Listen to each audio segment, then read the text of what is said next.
Hi, everybody. So David from California, also known as David the Sharing Guy. It's in a way, it's my fault. When I owned the calculated field training, all the calc fields in the training started with CF, and I had no idea years later I would work with clients and not be able to find a field that starts with a C but comes after an F, like cost center.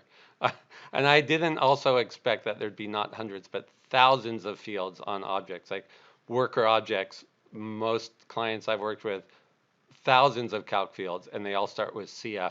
So I like to start with a Z.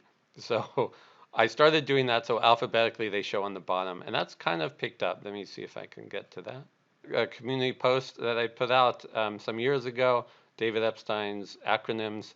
It got removed somehow, so I reposted it. But it's only somewhat recent, the last 5 years, that I realized putting a Z in the front is a good idea. Some people actually put double Z at the front. I always like to be consistent with length so that if I'm listing all my calc fields, they all line up very easily. So I have 3 characters instead of TF for true false condition. Workday actually calls it true false condition, so it's 3 characters. So this is posted on Community. I posted this on LinkedIn. So my naming convention is ZCF, a space, 3 characters, a space, and then the name. Now, Floyd brings up a good point that if you don't override the value in a report, some end users are going to see ZCF LRV and have no idea what that means. So it's up to the report developer to override these values with the appropriate values.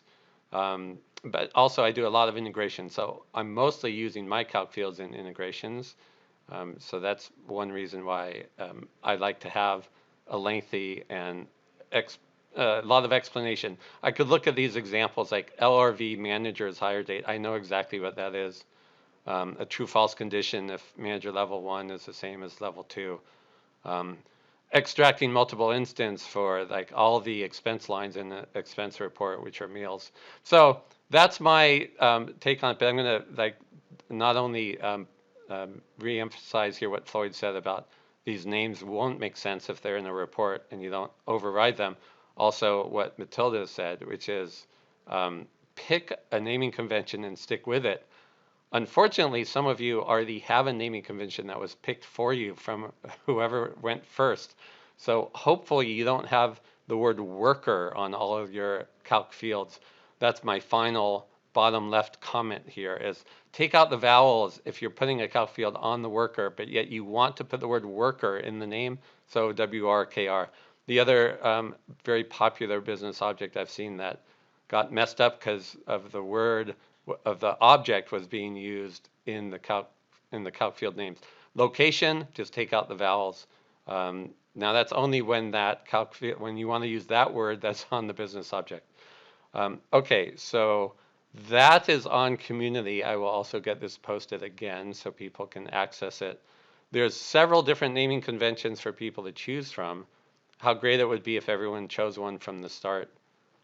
So I'm going to pass over now to Meredith.